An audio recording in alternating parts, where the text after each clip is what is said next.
All right, peace, brothers and sisters. Shalom, shalom. What I want to do is I want to go over a quick discussion. It shouldn't be that long. And what I wanted to discuss was, a lot of the controversy that sometimes goes on in the Israelite community. And one of the controversies that goes into the Israelite community is what they will call Hebrew, right? Or the proper term for Hebrew would be Ibrit, right? Or sometimes people say Ivrit.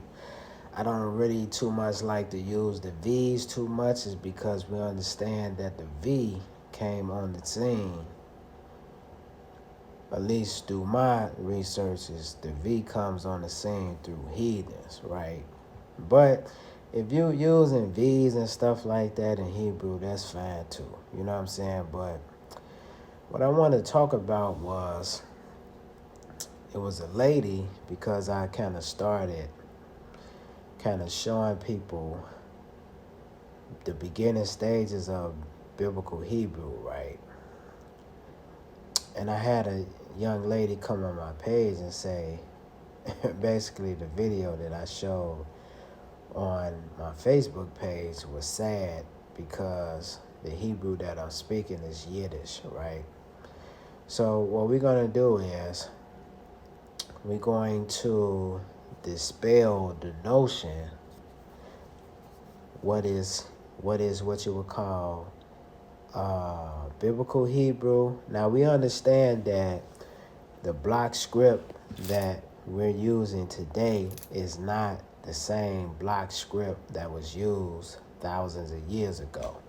Over the period of time of Israelites and things of this nature being in captivity, they may have changed different forms of the alphabets when we was in different I keep saying when we was in different kind of captivities and things of this nature.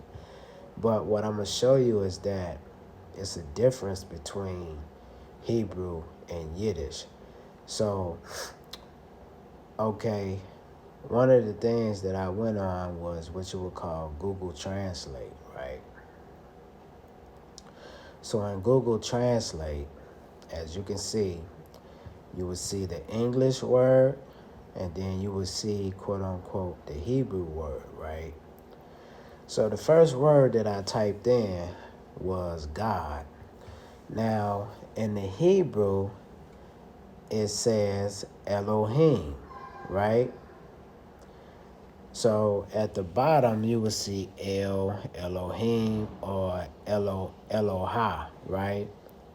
Now check this out. Let's look at the word God in Yiddish.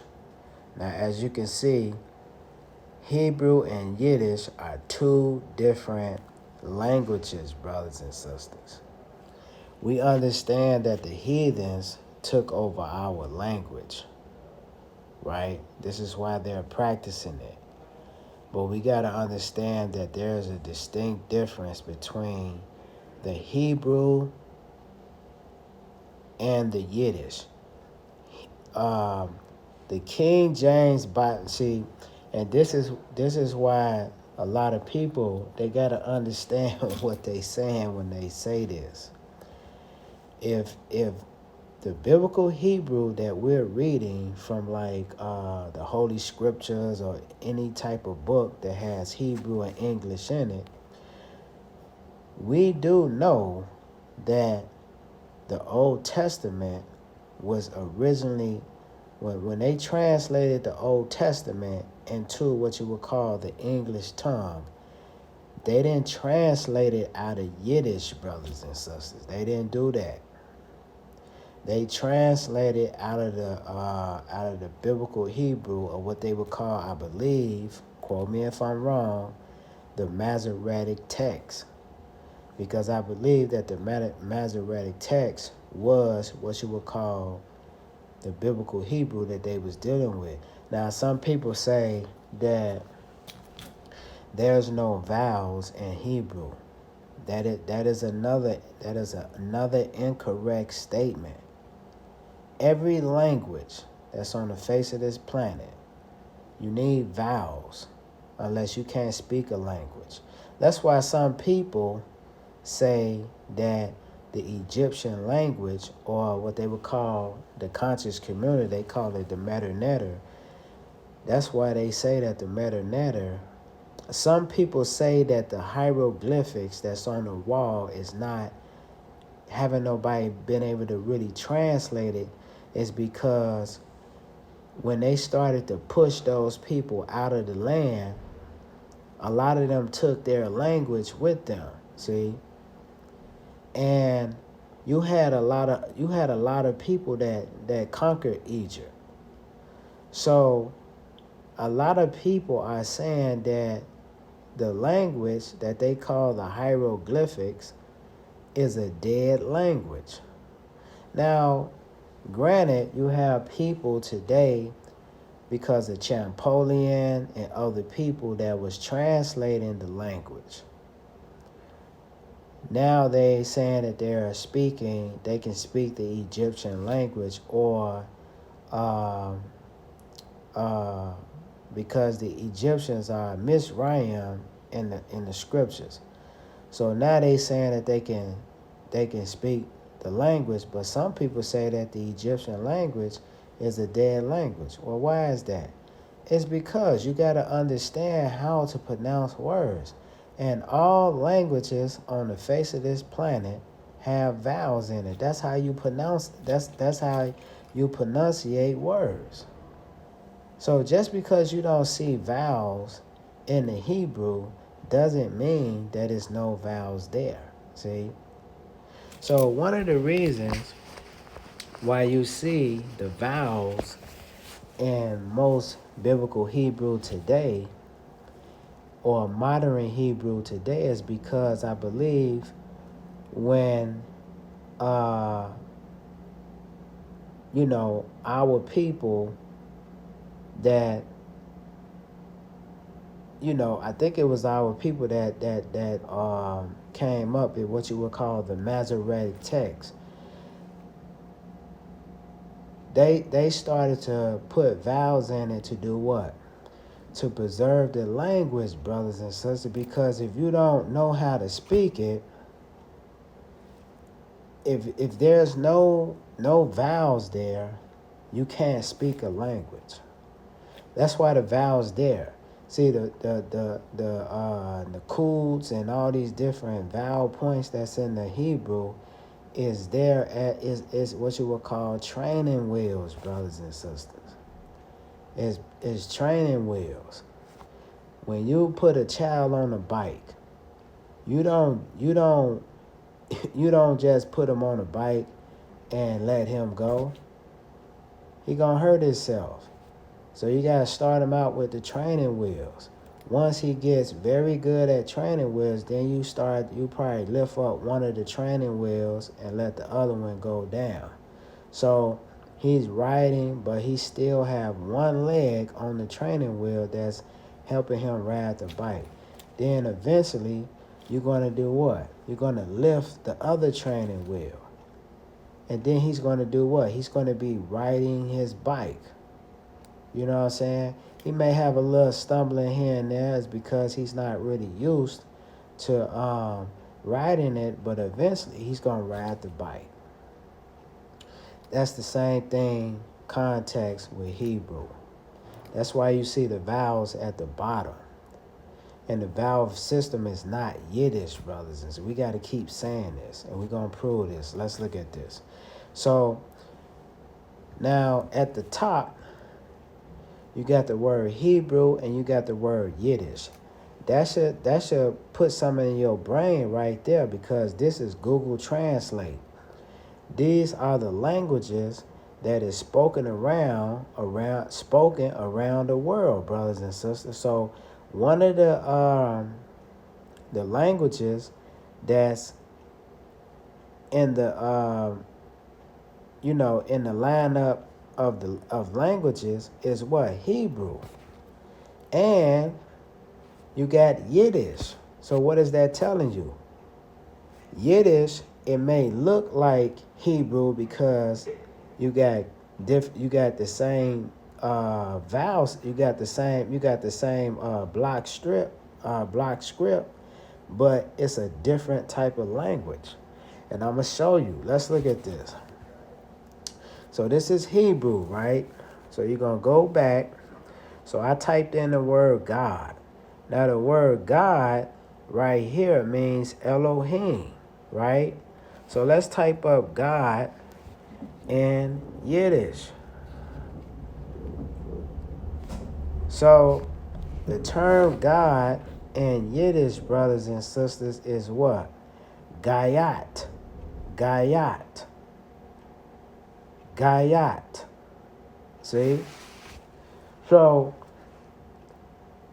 the term Yiddish in Hebrew or Ibrit means Elohim, as you can see at the bottom, the Aleph, the Lamed, the Wa, the Hey, the Yo, and the Mem. See? But in Yiddish, the term God means something else. You got the Gayan, the Aleph, and the what? And the Tav, brothers and sisters. That's totally two different things. So let's type in son in Yiddish. Let's see what we come up with. The term son in Yiddish is what? Zone, brothers and sisters. The term son in Hebrew supposed to be ben. Let's look at this. The term in Hebrew is the bait and the nun sofit, brothers and sisters. That's what? That's ben. Some people like to say bon.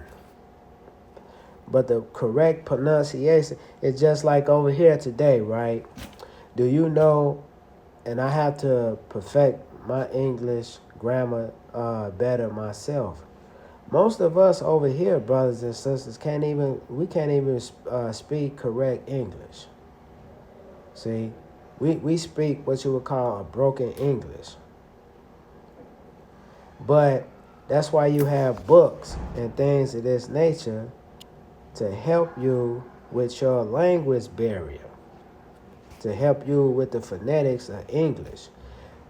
So it's nothing wrong. I ain't gonna say, when you talking with your friends, you talking in slang, and it's a certain type of spice on how you speak. But when you go before business people, or you just talking to people that you don't know in general, you can switch it up. You know how to speak well. See, that's the whole concept. So why did I say this? I'm saying this is because a lot of us, we're thinking that the word shalom is the correct way of saying shalom, brothers and sisters.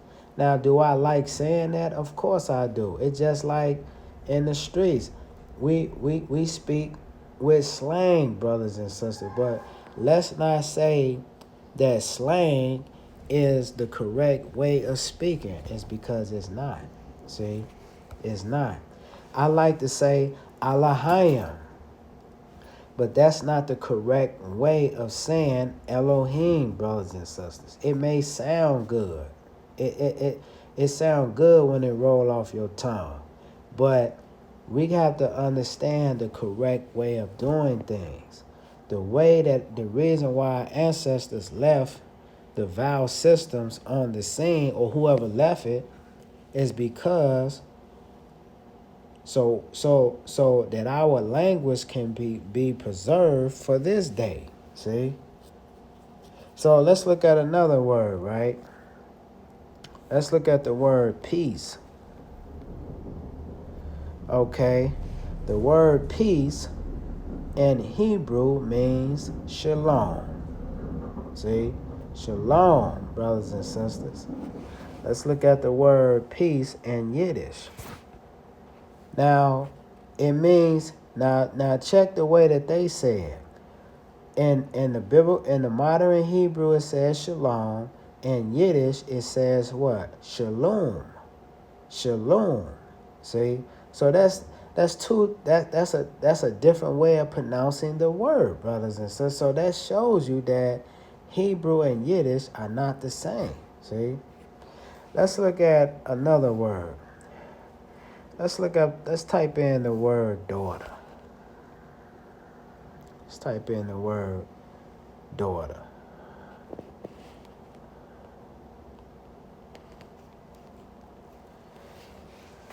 Okay, the Hebrew word for daughter is bat.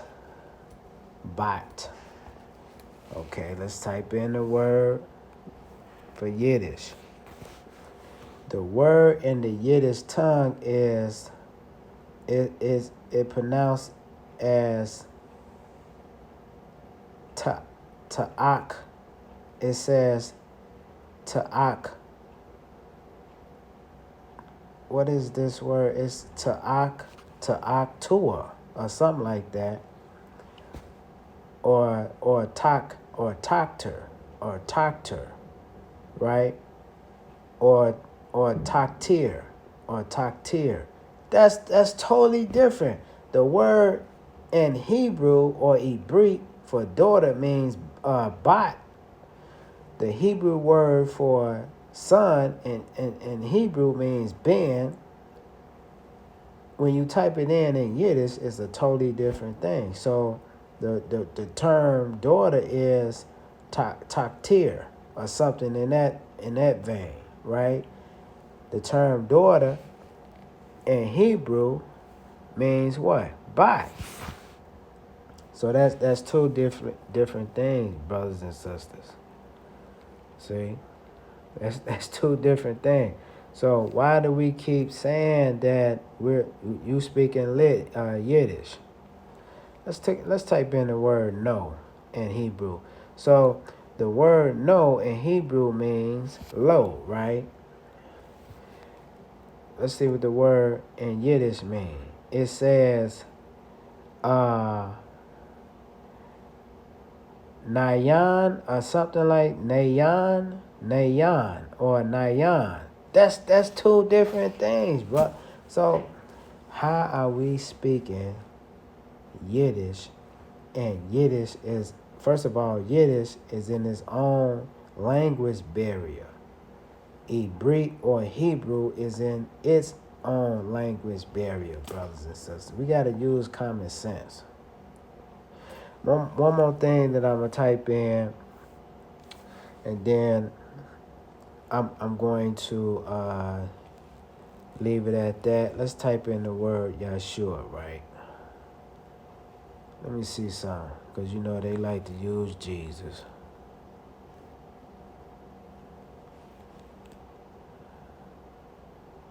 See, Jesus. Now look at this. Now here it is, the Christians. They sit up here and talk about, let me see something real quick. Okay, that was in Yiddish. Let's type the word Yeshua. Let me see what comes out. See, when you type in the word Yeshua, it comes in as Yeshua. Let's see what it says in the Yiddish, though. The term Yeshua means Yasha, right? So that's two different pronunciations on how to say the word. That's why I'm telling you that some words in Yiddish are different from the words we just typed in the word God. See? The term God in Hebrew means Elohim. The term God in Yiddish means something else. So how are we speaking Yiddish? That doesn't make any sense, brother. And see, we need to stop saying this. The reason why we're saying this is because we're taught to say this. See, a lot of the brothers that come from One West, they was taught by Ariya and a lot of those brothers. No disrespect to them, but we got to understand that their phonetics of Hebrew was wrong, brothers and sisters. Do you understand that, what's his name, Abba Bivens? Abba Bivens didn't even know he knew how to from my understanding from Michael Ben Levy, which I got a lot of his material when I started to study Hebrew up under Hoshe ben Yisrael and Yehoshaphat ben Yisrael. Michael Ben Levy knew their father of their tree, which is Abba Bivens. Abba Bivens couldn't even speak Hebrew. He knew how to read it and stuff like that. You know what I'm saying? Because he was a studier. Like, he always studied history. He studied the Bible, and which is Bible is history too. But what I'm saying is that Abba Bivens couldn't even speak Hebrew. So this is what I'm trying to tell people is that you got a lot of people that is quote unquote Hebrew scholars, right? And these people, they've been on the scene for a whole year. They're gonna tell you that something is Yiddish. They're not in a position to tell you what a language is, and they can't speak it themselves. See, if you're a beginner and you learning something and they been in it for 20 years and they telling you that it's Yiddish, but if you ask them, can you speak your language fluent, they can't speak it. They're in no position to tell you nothing about a language that they themselves can't even speak. See? So we showing you that the phonetics of Yiddish and Hebrew or Hebrew is different, brothers and sisters. See, it's different. Now, when you look at the word shalom, or the term, the term shalom, you know, the Yiddish way, because they're using the same block script too. Well, what is that? That's the other nations take. That's what you would call the Ashkenazi Jews and different. You got these Jews from Poland. You got Jews from Spain. You got Jews from different countries in Europe. They took on your way of life, brothers and sisters. See? That's the 44th chapter and the 5th verse of the book of Isaiah. They're going to surname themselves after who? Jacob. See?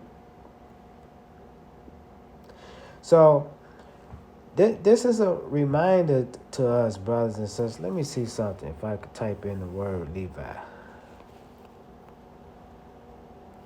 So the term Levi in Hebrew means Lewi, or as the Jews have said, Levi or Levi. Well, we understand that the alphabet V didn't come on the scene until later on, and we believe that the term V, the V sound comes from the other nations. So the proper pronunciation is what? Lewi. Let's see what it says in Yiddish.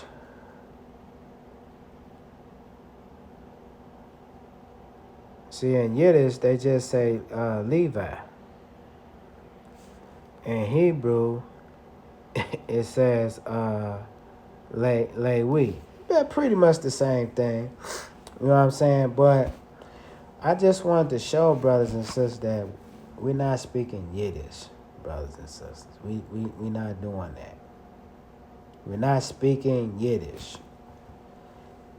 And look, if you want to speak the language in terms of One West, there's nothing really wrong with that either. I'm just saying that that's not quote unquote proper Hebrew. That's all I'm saying. And look, what's wrong with you learning both ways? See, what's wrong with you learning both ways? Each one teach one. But we got to stop this notion of going around saying that a person is speaking a certain type of language when you yourself haven't really did no research and you yourself don't even understand what you're talking about. You know, one of my teachers told me, and this older lady told me this too. You never want to come around people and you don't know what you're talking about. So with that being said, brothers and sisters, peace, shalom.